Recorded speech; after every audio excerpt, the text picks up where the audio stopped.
Hello and welcome to this week's episode of the Knights HQ podcast, brought to you by Maxwell Recruitment and Training, highly skilled labour hire and real-world training for engineering, trades and construction.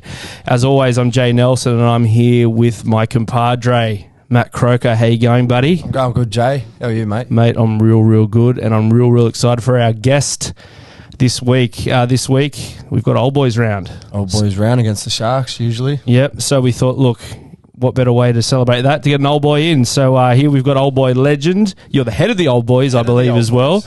97 premiership winner Steve Crowe, mate. How are you? I'm very well, boys. Thanks for the invitation. No problems at all. No dramas, mate. You excited for the weekend? Yeah, I am. The Old Boys Day is a special day for us. We have a great time. It helps if the team wins. Yeah. Puts up a good show. Yeah. So hopefully that's the case on the Sunday.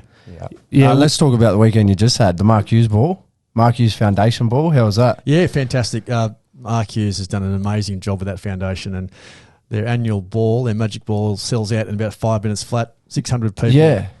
Just an amazing show. Raised lots of money, a really good feel, great vibe, and just a really great foundation. I was talking to Bobcat Ryan this morning, and he was saying how he was trying to book a table, and he said, mate, it sells out honestly like that. He was talking to a girl who had 3 laptops waiting for it to go on sale so that she could get herself a table. Yeah, the people that support that from all walks of life it's pretty amazing. He's done a fantastic job. Part of it's because of his personality and his he's just an amazing character.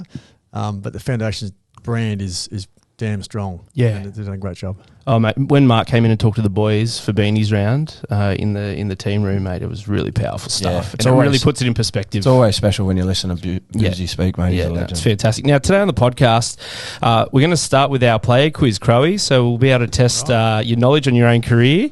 Look, It'll be a short I don't want to put any pressure. I don't want to put any pressure on you, but our previous participants have been pretty good. Tamika Upton, 100% last week, so there you go. Yeah, we'll talk about the Hall of Fame event this weekend. It's the first one that we've done since 2012, and a little bit about the inductee process. So what you have to do and the credentials you need to have to be looked at for the Hall of Fame. We're going to talk about Old Boys Round this weekend against the Sharks. We're also going to talk about how once a night helps with supporting the community beyond the footy field. We'll also get to know yourself a bit better, mate, off the field, a few things you get up to, a bit of your history, and then we're going to round out with our tune of the week, which is, anything you've been listening to, anything that's getting the blood pumping, we'll talk a little bit about that as well. So let's start with the player quiz, mate. You kick us off, Jay. Yeah, I will. Just before it, Crowey, how many you reckon you're going to get? I think we got 5 questions. What do you reckon? 5 from 5, surely, mate. If I get 3, I'd be doing a great job. Okay, we'll call that a pass, mate. Yeah, all right, we'll go 3 as a pass. Now, mate, we're going to start with, as we always do around here, about your debut. Your debut was round 5 of the New South Wales Rugby League comp on the 5th of May 1991 against North Sydney. Do you remember the final score? No. Mate, North Sydney Bears at North Sydney Oval. It was a tough game. We got beat. I know that. Yes. I'm going to say 22-12. That is very, very close. 23-8. Oh, there you go. What do you remember about that day? I was only fairly young, 21, and I remember my first hit up. Pat Jarvis, who was a stalwart for St George Dragons for a long time, but finished his career at North Sydney Bears, absolutely pulverised me. And so my first hit up was an inauspicious first grade debut. But I came off the bench, had a stint for about a half an hour or so. We got beat. And I got dropped back to reserve grade this week. I love how, when you talk to players, Crowey, about their debut, and it's so good how they always remember their first run. Like Jack Johns is close friends with your family, and you always speak to him about his debut, and he debuted for Souths against Raiders, and his first carry was straight into Josh Papali'i. Yeah, I do remember seeing that. Yeah. All right, Crowey, mate. So you're none from one. It's right. Only up from here. So closer than I thought. It was good. That was really good. Question 2, mate. You scored 1 try in your NRL career. Do you remember who it was against? Gold Coast Titans. Yes. Everyone scored a try that day. Yeah, it was 50-6. The Knights won that game. Yeah, we were lining up the score. There you go. No, ding, ding, ding. There's the first. So, mate, next one. Do you remember what your official debut number is?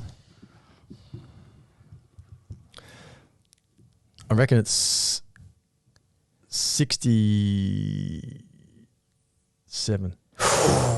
close. 64. Is it? 64. I knew it was the 60s somewhere. Yeah. I should know that. The old boys thought up the idea of having this, of signifying our debut number and giving it some status. So I should know that. Can I just ask a question on that, Crowey? I was going to ask this for later, but the debut caps that we get is a gift from the old boys. Where did that idea stem from? Because I still have my cap. It's at home with my mum and dad, and it's like hung up on the wall. Do you remember where that come from? Yeah, there's a point at which we said, hey, we've got, how many old boys are there? How many ex-players are there? So we listed them out and we thought, well, okay, we see the Australian cricket team give a test player number. Yeah. And we thought, that's a great tradition. Let's do something similar. So we numbered them out. The only team that we had trouble with was Team 1. They all debuted on the same day. Yeah. Gotcha. Yeah. So we went alphabetical order for the first 13. Yeah. And then since then it's been sequential order. Yeah. And the cap itself is a copy of the baggy green Australia. Yeah. So it's just something that we give to all the debut players just to signify their debut and make sure they remember it. Yeah.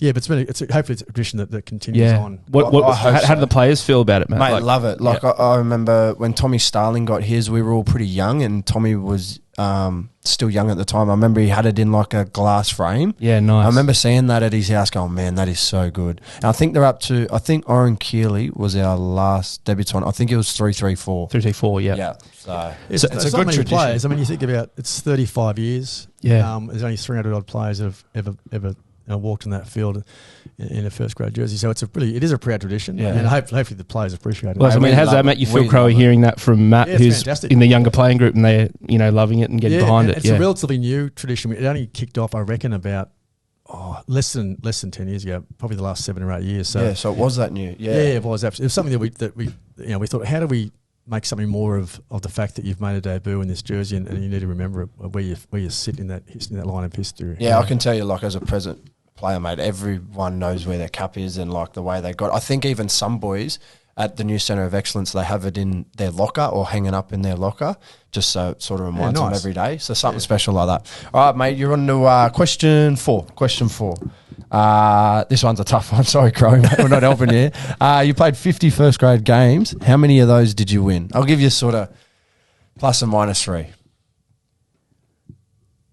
32. Oh, you get it. It was 30. There you go. Yeah, so well, you had 30. You covered the line there. You had 30 wins and you had 1 draw, 19 losses. Oh, okay. Yeah, we had a draw as well. Yeah, beautiful. You never lost in 97. I noticed. You were the lucky charm that year. Yeah, I was injured most of the year. I came back 5 games. Yeah, played the last 5 games of the year. 5 from 5. Good timing. Perfect timing. Mate, so in the 1997 premiership, do you remember which side had the most penalties? Us. No. Really? We had 4 penalties. Manly had 7. I thought we got a few favours to the ref that day, actually. Oh, really? Yeah. I thought... Elaborate. Chief belted a few people, knocked them out virtually, and just got away with it scot-free. So, and probably made the difference in the end. He pulverised them early on, and the ref gave him a little bit of lenience, I thought, where he might have... got in trouble. On a non-grand final, he might have pulled him up. But I think being a grand final, it is tough to get in too much strife. Do you remember who refed it? It's like Origin. I was going to say, let you play a bit slightly. more. Yeah. But he absolutely tore strips off them, and I think he made a difference in the end. Do you remember who refed the grand final? Was it Bill?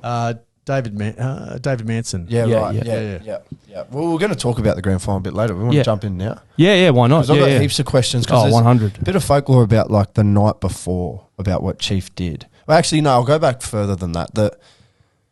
The bus ride when you guys left Newcastle to go to Sydney, what was that like? Yeah, that was a pretty emotional bus trip. The whole week was pretty emotional, to be honest. The town went berserk. Yeah. And the build up and the crowds at training, and there were thousands of people at training for autographs after each session. Yeah. Which is unusual, and you normally want to keep yourself pretty calm before a game, but it was pretty difficult. And then we travelled down, obviously, the day before the game on the Saturday, and there were about 10,000 people here with the bus left the stadium, and then all the way out to Walls End, where the freeway connects to the town. The streets are lined with thousands and thousands of people, and just cheering and with their colours and waving and screaming. And it was just, and it felt like not the weight of the town was upon us. It was the opposite. Actually felt that their passion and support was driving us forward. And there are a few boys in tears on the bus. I know Mark Glamble was one. It was his last game for the club. He was retiring or going to England to play, and he was incredibly emotional. I felt the same. It was an incredible feeling. And I mean, the crowds on the way back were 3 times as large, 10 times as large. But even on the way out, it was just the emotional momentum that they gave us was incredible. Yeah, it almost like you felt like you already won because you've got that much support and the whole town behind you. I reckon any coach would say that was a terrible prep. Like to be emotionally pulled and prodded, and nothing was normal that week. Nothing was normal, and you'd have to say it wasn't the ideal prep. But in actual fact, looking back upon, I think it was the difference between the two teams. Yeah, because sometimes you hear coaches talk about grand final week and they want to go just treat it like any other week. But like you said, maybe this helped you a lot more than if you treated it like an ideal week. Maybe you wouldn't have rose to the occasion, sort of thing. Interesting story. A few years later, I was working for the club as a media manager, and Penrith were in their first grand final for a long time against the Roosters. Against the Roosters, 0-3. And they rang me to say, hey, we're getting this huge interest in the public. We're trying to hold them back. We're not quite sure how to handle it. What do you guys do in 97? Because you're in a similar situation. Yeah. And I said, we just rejoiced in it, and we let it all flow and let it be a positive. So they chose to do that, and they won the game as well. Yeah. So I don't know. There's something to be said for just letting it. If there's a lot of happiness and energy, let it flow. It certainly worked for us. So as a playing group, are you sort of, as you said, there's so much going on. It's very emotional. You've got the whole town behind you. As you said, some people sort of will see that as a distraction. Are people like Chief and your leaders in the group sort of, what are they doing to sort of keep you sort of everyone focused on what you got to get done, and sort of, as you said, taking parts of that as the positive, but also knowing that you've got a job to do on the Sunday? Yeah, well, we're lucky that we had lots of leaders in that team. Yeah, like incredibly lucky. Paul Harrigan, Tony Butterfield, Matty and Andrew Johns, Mark Glanville. Yeah, the list went on. Had some young kids. Yeah, very young, 18-year-old Owen Craigie, and 20-year-old Mark Hughes, and Adam McDougall was only young as well. So there were youngsters, but there was a lot of experience. Yeah. And a lot of great leaders. I mean, I think Chief is probably the greatest leader I've come across in any sphere of life. And they said, boys, just relax, enjoy the week. When you get down to Sydney, we can close up shop and have 24 hours of silence. Yeah. But in the meantime, just enjoy yourselves. Yeah. And we as you say, we went down to Sydney the night before. We had a chance to be a bit more insular. Yeah. Just on Chief, like you spoke about his leadership, that I've heard stories of the night before the game, he got everyone crammed into a little room. Can you tell us that story? Yeah. Well, we'd had about, 15 meetings that week. Yeah. Now, lots of team meetings, but lots of official meetings.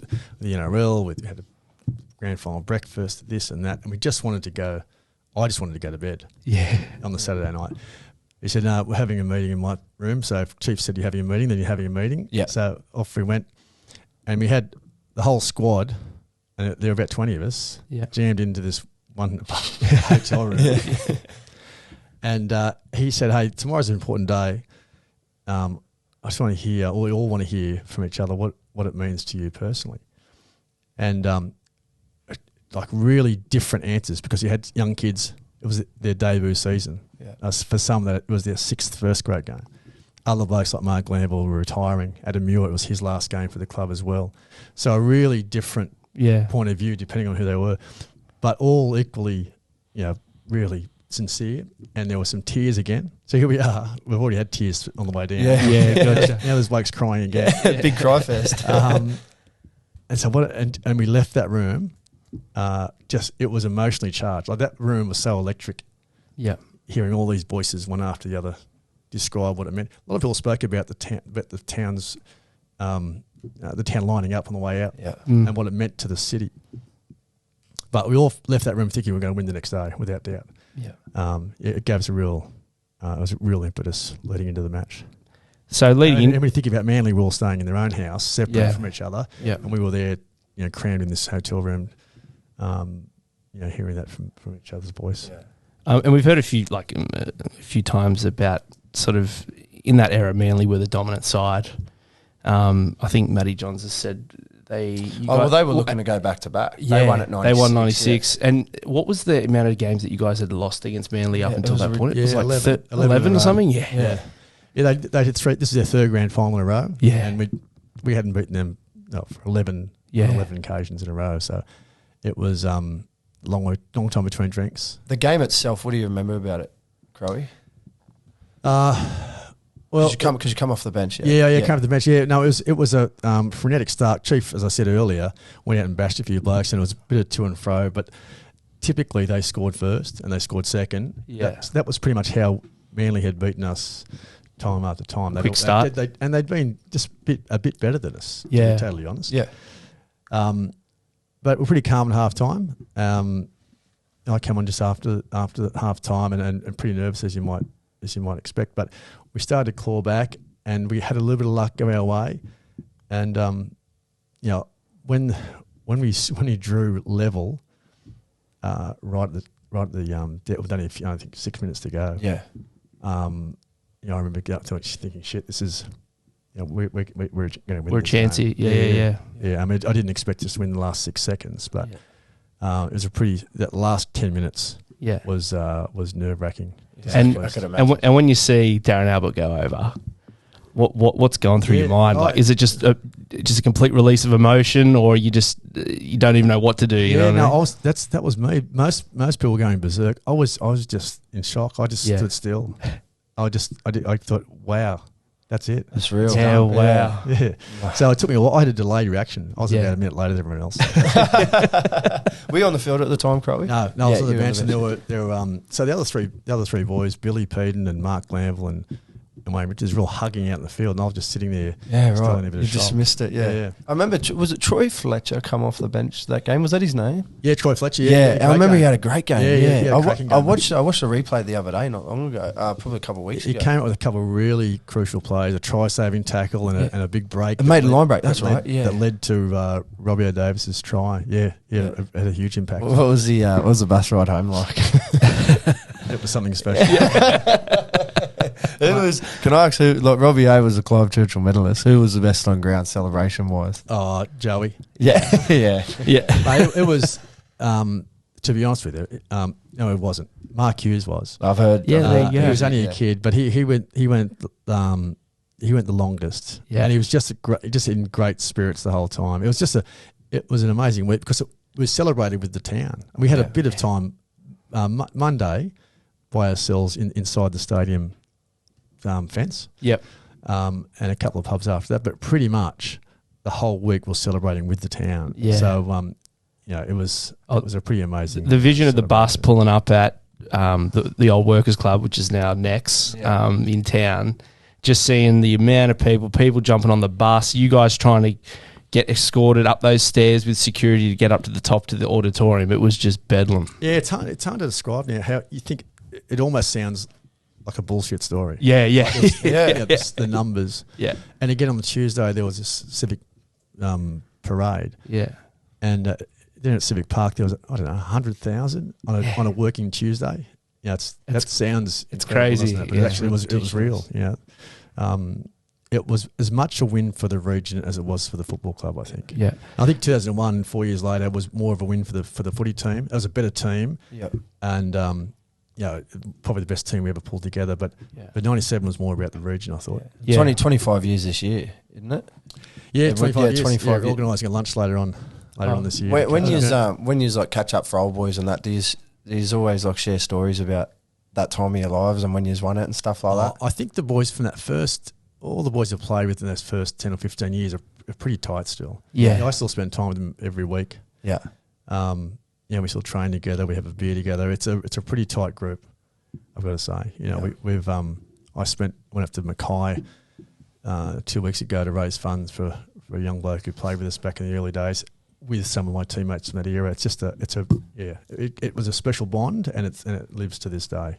So talking about, as you're saying, live to this day, this Saturday night, we've got our Hall of Fame dinner, and we're inducting some new people, which we're obviously not going to talk about because, we want to make sure that we keep that under wraps. But then we've got Old Boys Day the next day.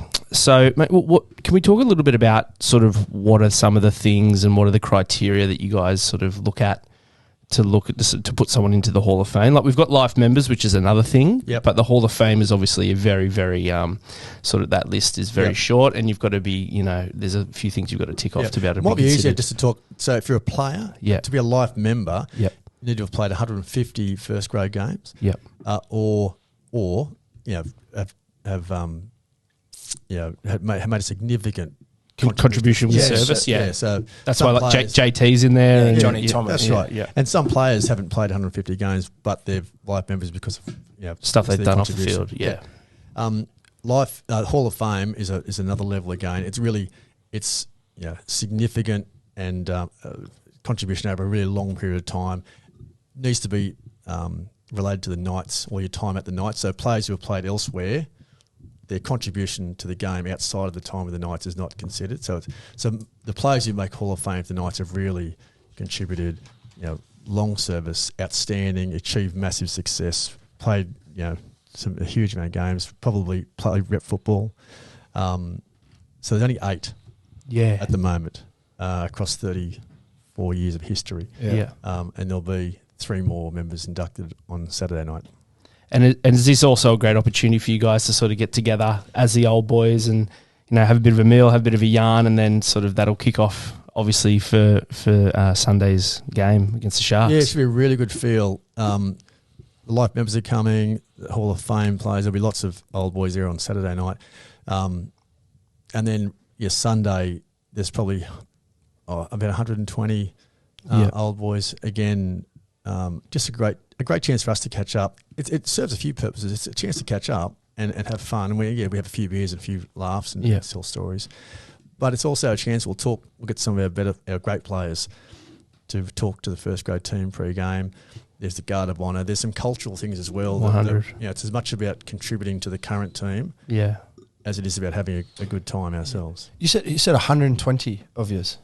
That's typically we don't receive RSVPs, but the players that's too much admin for the boys. But last year, for example, we had 120. I expect a similar number this year. This man debuted. Yeah, my debut for Old Boys Day last year. You did it mid-year because of that was when sort of COVID had dropped, and you did it mid-year against Parramatta, and that was my debut. Well, that's right. We're very lucky. Last year, we decided for one-off. We had the Parramatta game because it was a 2001 20th anniversary for obvious reasons. So we would have missed. There would have been no Old Boys Day because by the end of the season, COVID had so luckily it worked out. How good was that? Everything happens for a reason. Yeah. So I do remember having. I was there when you had your jersey presented. Connor. Mate, I was in that. I was in tears. I couldn't speak. It was great. I mean, that's the sort of passion we like to see from our players. So that was a great. It's always a good day, and it reminds us, about what good an old boys club like ours can do and can be if they get it right. Yeah, I think we've got it right. Everyone in the NRL celebrates old boys, but no other club does it like the Knights. It's the biggest day on our calendar. I can say that as a player. Yeah. I can promise you with my hand on heart, it's the biggest day. And look, as a fan looking from the outside in as well, it's just. As you said, Crowe, like the blokes that you played with, you're still mates, you're still training down at Merriweather Beach, there's still a heavy connection to the town and the team. And, whenever, you boys need, the old boys are always happy to come in and talk with the team and contribute. And there's just always, there's that connection is just as strong as ever. Actually, Crokes, I was going to ask you, mate, you boys are going to be playing on Sunday. What's it like? What's the mindset? Are you boys, obviously, everyone says, it's another game and we just got to make sure we get there and do a good performance, blah, blah, blah. But there's got to be something in your head that's going, mate, these guys are the club legends. We don't want to let them down. We want to get out there. It is about the old, but there's the fans, mate, because the fans know it's Old Boys Day and they know it's the last round. It's a Sunday arvo. It'll be a nice day. Like there'll be 25,000 there and you don't want to let any of them down. Yeah. And then, as Crowe said, there's 120 old boys, and probably even more. Yeah. And then, if there's not the old boys there, I bet you the old boys are sitting at home watching it on telly. Yeah. And you don't want to let them. And when they come in and they speak to you, it all becomes a bit more real. Yeah. Like last year, and we're talking about debut stories. The the main thing I remember about my debut was running out, and they had the guard of honour that was that tight, the tunnel, and it felt like it went for 100 metres across. Like it just felt so tight. Yeah. And that is the main thing I remember about my debut. Whenever people ask me about it and I tell them, I go, mate, I was lucky, just fortunate it fell on this day. And running out, it was, it's just nothing better. It's just so, you get a bit like emotional thinking about it, and it means a lot to us. It really does. So I hope we do them proud on the weekend. Yeah. And Crowe, is that what sort of when the old boys are going to the game, obviously, results are good, but from the group's perspective, are they just looking at, look, we just want the boys to go out there and put in an effort, and we can see that they're trying, and, we're putting a bit of pride behind the jersey? Is that sort of... That's what we're always after, I think. Yeah. We had a credo in the early days to be the player others want to play with. Yeah. That's... For a footy player, that's pretty clear what that means. You play tough, you play resilient, you don't give up. And that's the sort of thing you expect, and that's all you can ever ask for. You'll lose some games, of course, but you just want that effort. And if the boys can see that on Sunday, we'll be ecstatic. Can I just ask a quick one, Crowey? In your playing career, who was that player that you always wanted to play with? In '88, I was only a kid playing under 21s, which is like the third grade. So we played on the same day as first grade back then. And it was a bloke not much older than me, Tony Butterfield, playing first grade week in, week out, and not much bigger than me either. So I looked at him and thought, he's not massive, he's not old, but he just plays like a crazy man every week, just runs and tackles hard every week. And I just thought, I thought he's that player. Yeah. And I thought, oh, geez, I reckon I could do that. Yeah. He's not the most skillful bloke in the world, but I reckon, and neither am I. Maybe that's what I could do. So I really aspired. Well, he inspired me. Yeah. And he was still there. 10 years later, I got to play with him, of course, and it was he sort of fit that criteria for me. I want to bring one thing up, which I remember I was doing. Actually, it's when we opened the Centre of Excellence, Crokes. I had to put together video of the history of the club. So I found some the media op for the '88 team when it was announced, and it was a table, and they had a piece of cardboard that someone had hand drawn the logo, and they taped that to the front and all this sort of stuff. It was just awesome to see how far we'd come from that point. Going through all those searches, there's a video of you, Crowey, on YouTube talking about a hit that you took in '95. Do you remember and apparently the Johns brothers were just geeing you up to run at this bloke, and it was when obviously the Warriors were in Auckland, so it was the Auckland Warriors, and it's only a minute video, but it's you sort of explaining, look, I've got a bit of a rubber arm. They taught me, I run at this bloke, and you kind of come off second best. Do you remember anything about that game? Yeah, I came off second best lots of times. I played front row. I was 93 kilos, so it was inevitable that I came off second best. But I didn't even look who I was running at. That's just Johnsy telling us a story. He's a massive fibber. If you haven't worked that out yet. Well, from his perspective, he said, I was waiting for Crowey to, step a little bit or try and get around him. Apparently, you've just run straight into him. And well, sidestepping wasn't really my strength. Me neither, mate. Just on that, just talking about those foundation years in '88, it'd be remiss of me to mention one of our foundation players, Tony Townsend, passed away this week. And he was there. He was one of those players that set the foundation stones. He was as tough as teak, modest, and just a champion bloke, unfortunately. He passed away last week, and his funeral will be this week, just on the eve of our Old Boys Day. So, whilst it is a celebration for us to come together, it's also be a sort of a commemoration as well this week. And I think you guys will be wearing black armbands on the weekend. Was he the inaugural dummy half? He was. Yeah. Yes. So 88. When hookers used to hook in the scrums. It's not an easy position. Wow. Tough man. Look, we're just going to take a quick break. We'll just listen to a few sponsor messages, and then we'll be back on Knights HQ Podcast, the home of the Newcastle Knights. Welcome back to Knights HQ Podcast, brought to you by Maxwell Recruitment and Training. We left you, we've been talking to our special guest, old boy, Steve Crowe. Mate, we're going to talk a little bit about now your upbringing and sort of your journey into sort of starting with the Knights. When he was a young boy. Young boy. Now he's an old boy.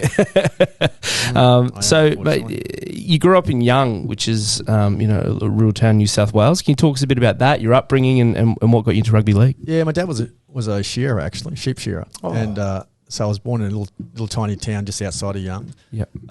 But moved away at a relatively young age and moved to Melbourne. Okay. Grew up in Melbourne for the first till I was about 10. Played AFL. I was going to say, rugby league wouldn't have had a look in down in Melbourne. No, I played AFL. Then I moved to Newcastle when I was about 10. Yeah. To Toronto, actually, out in the lake. And there was no AFL there. So I said, okay, I'll play rugby league. Probably a good choice in the end. Yeah. So I was a Wandji Warrior originally, and then played for the Macquarie Scorpions when I got a bit older. Yeah. And, I was 18 when the Knights kicked off in 88. So I was lucky enough to be born at the right time. There'd been having no Knights before then meant any young kid with any talent had to go off to Sydney or elsewhere to play in the big time. And I was the first era, I suppose, of people, of young men who could stay in Newcastle to play at the highest level. So that first year, they trialled hundreds and hundreds of kids from all over, from the bush, from the Newcastle, obviously, from all over. And we had a series of trials week after week, and they kept whittling the numbers down until they had a summer squad. I think we had about 100 blokes train, 3 grades this is. We did all train together. And again, they whittled it down. They set a standard, be the player others want to play with. And then against that criteria, they just kept whittling them down based on training performance, based on the trial games the following year. And I was still left standing when we were there to kick off the first game in 88 in under-21. So I had teammates like Paul Harrigan and Ashley Gordon in that first under-21s team. Yeah. And just really proud to have been part of that first year. It was incredibly tough, but really, really rewarding and proud moment. I got to say, it had a bigger impact on my life than any other period in my entire life. I was a young, skinny, impressionable young kid, and probably without a great deal of purpose, but I had a real purpose after that first that first off season. It gave me a real intent and a real vision for what I wanted to do. Yeah. It's funny, like, I don't think people sometimes realise that about team sport. It's not just about the sport, is it? Like, you get qualities after life, like working with a team and, confidence and leadership and hard work and that. When you were just a young kid playing for Scorps and that, were you a talent? Like, did you always think maybe I could be a footballer or no? No, not really. Not really? I was, I grew late. I was probably 17 before I had a bit of a growth spurt. Yeah. So up until then, I never made a rep team ever. You made a bit of schoolboy footy, rep footy, but really I wasn't an earmarked player growing up. But the Knights came in with a new set of eyes and were looking for a different set of criteria, if you like. Yeah. They weren't necessarily looking for the fastest kid or the biggest kid. They're looking for this, for other things. And they must have seen that in me, and they gave me the opportunity. And once given the opportunity and had it explained to me, this is the sort of person we want to play in the red and blue, I just chased it as hard as I could. Yeah. Amazing. Mate, talking about sort of different times, different eras, in 88 you were a fresh-faced 18-year-old, and you did sign a contract with the Knights for $1,500. Is that correct? All my Christmases had come at once. Yeah. It was at Tyrrell's Wine sponsored. It gave 3 scholarships, I think they were called. Yeah. Paul Marquette was... Oh, Pepe, we were the same age. We grew up.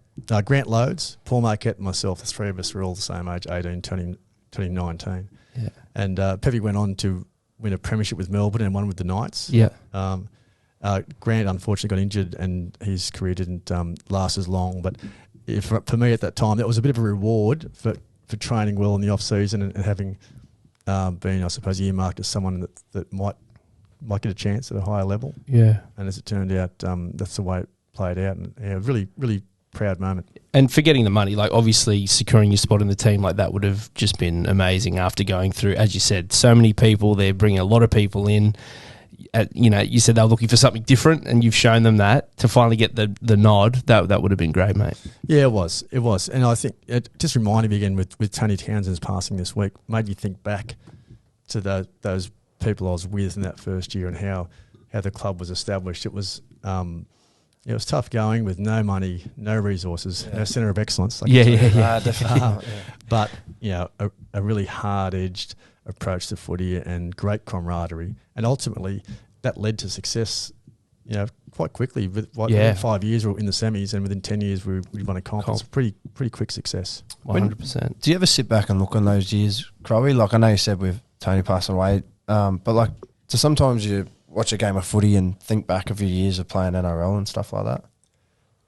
I'm glad I'm not anymore, especially given that, I miss the camaraderie, but I broke maybe, I don't know, a dozen bones, and I had lots of operations. I mean, my career was cut short because of injury, so it wasn't really, I don't miss the physical contact. I do miss, I don't miss the camaraderie because I still have that as well. Yeah, exactly. I mean, I'm pretty lucky. I live in a town where my teammates mainly reside as well, so we get to still spend time with each other. Well, we're going to ask, does the Wolfpack still meet up and get into training and do all that sort of stuff? Absolutely, the Wolfpack. Yeah. There's a bunch of boys that I played footy with, or some of them I didn't. Blokes like Kurt Gidley, who's younger than me, and we didn't cross over. But yeah, we trained again. We trained last week a few times together, and I think it's one of the real attributes of Newcastle. Certainly, the players that I played with, that we have that bond. It's pretty special. Yeah, amazing. Well, mate, look, that's sort of where we're up to. We're gonna, I reckon, kick off with some Crokes tune of the week. What do you reckon? Yeah, well, I'm going to brush mine this week. Like I said, I'll just get on Bob Drop. It's the best app. That Bob Drop. So have you got Bob Drop, Crowey? I haven't. No. Just get on. It's just a music app. It's really good. I shan't be getting it either. But what I was going to ask you, Crowe, was I've heard stories about the old Knights players, and before a game they would each select a song and it would be put on a stereo. Do you remember that? Yeah, well, back then it was cassette tapes. Yeah, right? cassette tapes. You couldn't play. You had to just go through the order. Yeah. So we had a particular song that had to be played during that semi-final series, 97. We wanted that song to be the one that played as we were walking out. So you had to time it exactly. Gotcha. Put the tape in and press play at a certain time from the starting whistle. So it was actually a bit of a science that the trainers had to have under control. So. Yeah. Am I allowed to ask what that song was? Yeah, that was Holy Grail by the Hunters and Collectors. There we go. So that's Crowey's tune of the week. That's what we wanted to know. Nice. Wait, am I going? You going? You go, mate. I've done my Bob Drop. I've gone a bit old school, and this, we just got back from the Gold Coast trip, so there's a little bit of travel, a few planes and trains and automobiles, so lots of iPod and headphones in for most of that. But, mate, I'm going to go with Waterfall Believes by the Doobie Brothers. Okay. Absolute tune. Okay. If you haven't heard it, it's on Apple Music, it's on Spotify. Is it on Loud and Proud? Bob Drop. It can be. Yeah. Exactly. So that's the way Bob Drop works. But yes, on the I think it was the flight up to the Gold Coast. Yeah. It come on shuffle, and I was like, tune. Yeah. Hey, Crowey, mate, I wanted to seriously thank you for coming in today. Sacrifice a bit of time. I know it's a big week for you guys, and thanks for coming on, mate. You got an awesome story, premiership winner at this club, and hopefully we can have a beer with you after the game this week. Yeah, well, I think that's something all the boys are looking forward to, actually. Yeah. So, in fact, this whole week you're right, it's a big week, but a good week as well. We hopefully some of the goodwill mixes over to the team when they run out on Sunday. Mate, I'd just like to follow Matt and say thanks for coming on. It's been a really good episode. Now, remember, guys, you can subscribe and leave a review on Apple, Spotify, or wherever you get your podcast. You can also check out our entire back catalogue of Knights HQ on the Knights website, with new episodes dropping on our app. So if you download the app and turn on your push notifications, you can be notified the second a new episode drops. Also, we're on YouTube. Yep. So that's a new thing. So get on YouTube. You're on YouTube, Crowey? Watch a bit of YouTube. I've got YouTube. Yep. So you can subscribe as well. Beautiful. So, subscribe, like, and, hit those bells. So when a notification comes through, you'll know when a new episode drops. Once again, thank you to Maxwell Recruitment and Training for bringing you this episode of the podcast.